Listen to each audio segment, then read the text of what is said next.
Hello everybody and welcome to part 5 of Holy Well, Holy Temple. Now if you've not watched the first 4 parts of this series, go back and watch them because this really isn't going to make any sense. You're going to think I'm jumping to conclusions. You need to watch those previous episodes for all of this to make sense. So don't watch any more unless you've seen the previous 4 episodes. Now we'll be posting this as an hour-long single unit that you can watch in a oneer if you want. But either way, don't go ahead and just watch this video on its own. I've been putting them on over a few weeks just to break them up into bite-sized chunks for reasons I previously explained in other videos. But anyway, without any further ado, this is part 5 of Holy Well, Holy Temple.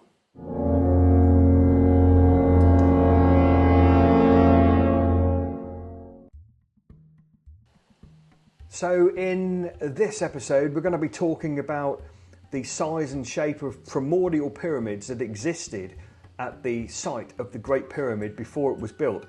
Something that was there to enable Khufu to build the Great Pyramid in 23 years. He couldn't have built the whole thing in 23 years. It's too big a task.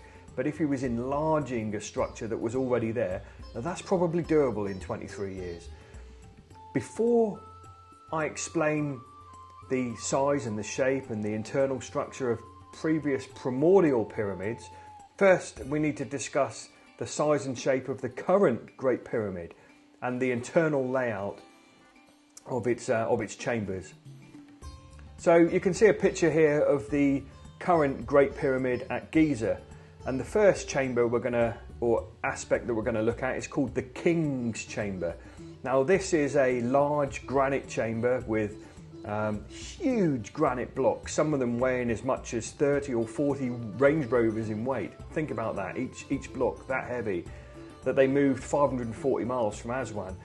So the King's Chamber is pretty much the highest structure in the pyramid, but you'll notice that it's off-centre. It's not in the centre of the pyramid, and there's a really good reason for that I'm going to explain today.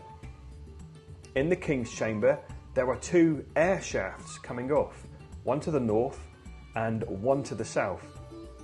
Now, for millennia, these air shafts were filled up with desert sand and debris, and it made it extremely difficult to breathe inside the Great Pyramid when these air shafts were blocked up with sand and debris.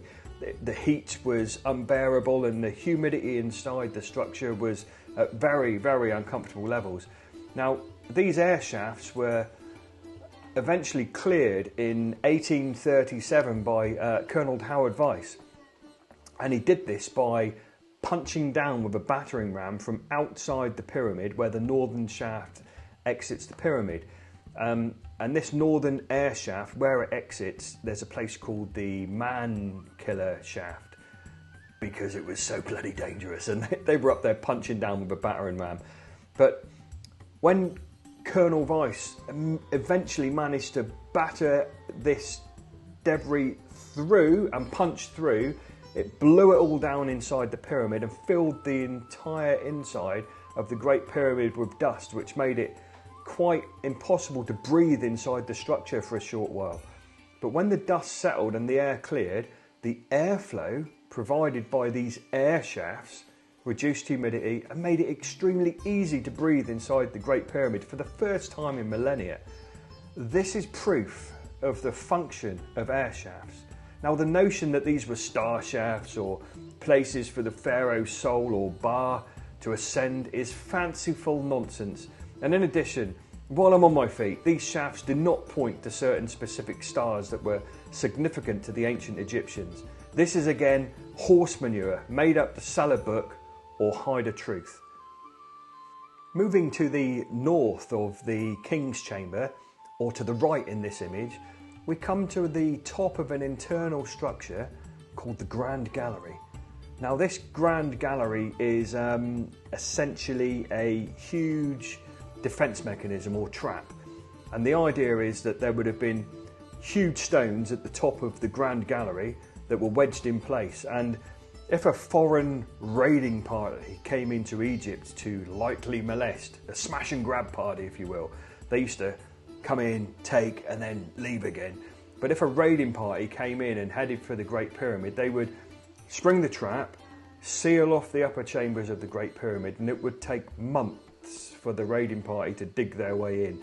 And by that time, the locals would have built their own army up and kicked them out of Dodge, if you like.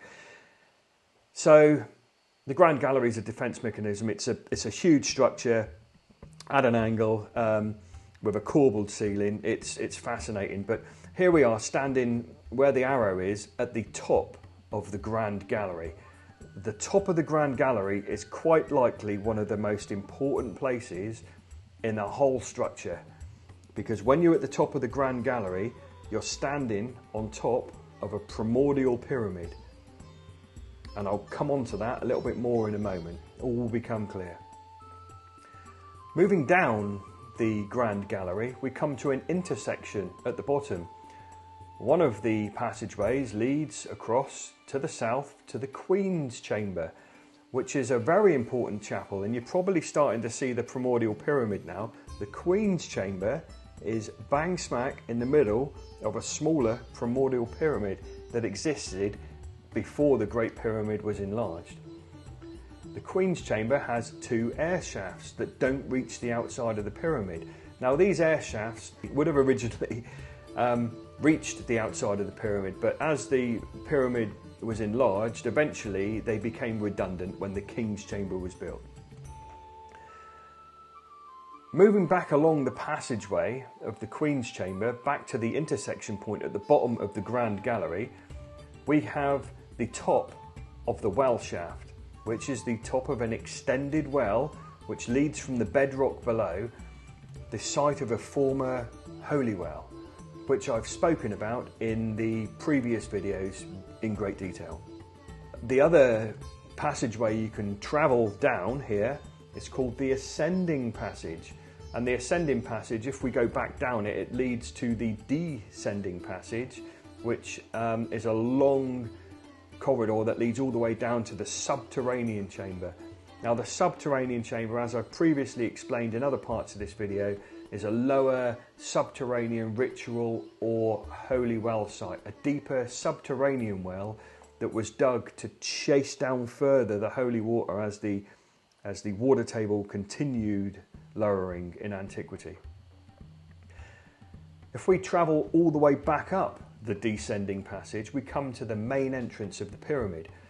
Now you don't enter through the main entrance anymore, you enter through a smaller passageway called the Robbers' Tunnel, which was built by the Caliph Al-Mamun when they forced their way in, or forced their way out, in antiquity.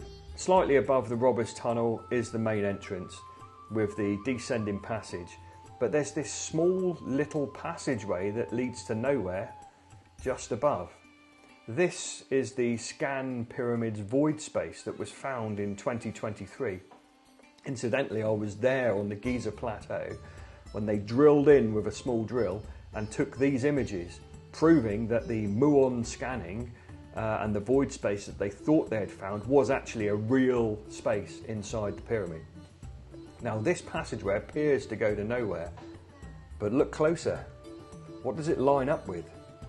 It lines up perfectly with the passageway leading to the Queen's Chamber. So if I put this passageway in that doesn't exist, you can see how this would have led straight from the original main entrance of the pyramid straight into the Queen's Chamber. Why this was blocked up or closed off in antiquity, I don't know. This might have been several stages of pyramid construction, and it became redundant at some point. Let's take a closer look at the bedrock beneath the Great Pyramid. So this is the bedrock beneath the Great Pyramid. You'll see it's not completely flat. Now, given the effort that they went to lay huge paving stones all the way around the Great Pyramid site, there's a reason why they didn't bother levelling out this primordial mound that existed before. Now, this 15-metre high bedrock mound inside the pyramid, there was as previously said in different parts of this video earlier on, there was a holy well site there with a little grotto, and the well was chased down over antiquity. But take a look here. If you draw a pyramid that lines up perfectly with that primordial mound, with that 15-metre high bedrock mound, you get a small primordial pyramid that gives us the Queen's chamber directly in the centre, and also it lines up perfectly with the Grand Gallery. So perhaps when Khufu enlarged the pyramid, the existing primordial pyramid was a natural ramp that they used to get the huge stones up to the King's chamber. And the Grand Gallery has been built on top of, for function and form, on top of that former pyramid. So as I said earlier, when you're standing at the top of the Grand Gallery, you're standing on top of a former primordial pyramid. An absolutely divine place. Everyone wants to climb a pyramid, don't they? And lots of people have been inside the Great Pyramid and climbed up the Grand Gallery. And then when you're standing at the top, everyone's in a rush to get into the King's chamber. Has anyone ever paused at the top of the Grand Gallery and realised they're standing on the top of an ancient holy pyramid? So I said in a previous part to this video that it's extremely unlikely that Khufu built the Great Pyramid from scratch, from the ground up, in a mere 23 years. We have absolute objective proof that pyramids around the world were built in stages over very, very long periods of time. The pyramids in Mesoamerica, for instance. Now we know that those pyramids were built and enlarged slowly over hundreds of years in many cases, because people have driven bulldozers into them. Because archaeology, it ain't quite so good in Mexico. They want to build a road, they go straight for a pyramid. Or the conquistadors, when Cortes took his people, the conquistadors, over to South America. They raped, they pillaged, they destroyed, they turned ancient pyramids into churches. And even in Egypt, 45 miles from Giza, there's the pyramid at Meidum. And when you go down the descending passage inside that pyramid, you can clearly see where the main entrance was of at least 2 other pyramids, possibly even 3, as it was made in 3 different stages. Could an entire nation have built the Great Pyramid from scratch in 23 years? Could we? Could we do it with copper chisels? It stands to reason that this structure was built in stages. And to suggest otherwise plays into the hands of ancient alien nutters and conspiracy Luddites. If there was a primordial pyramid at Giza, it could have been the inspiration for the step pyramid of Saqqara. And let's not forget that the step pyramid that lays underneath Silbury Hill in Avebury in Wiltshire in the United Kingdom was built at the same time as the Great Pyramid 4,500 years ago. Is there a connection here? I believe there is. I don't wish to take anything away from the Pharaoh Khufu or his chief architect, because in building the Great Pyramid and enlarging what was already there, they likely encoded sacred geometry into that structure. And that, my dear friends, is the subject for another video.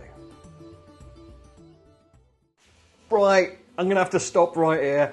I think I'm going to leave this one right where it is now, because I think I've dug a big enough hole for myself with this entire subject, that there is so much more I want to say about primordial pyramids and the Great Pyramid and all of that stuff. But I'm going to leave it here and give you a chance to have a good think about it. Maybe contemplate, put some stuff in the comments if you will. I'm Steve, this is Holywell Holy Temple, and this has been Bright Weird. Thanks for watching.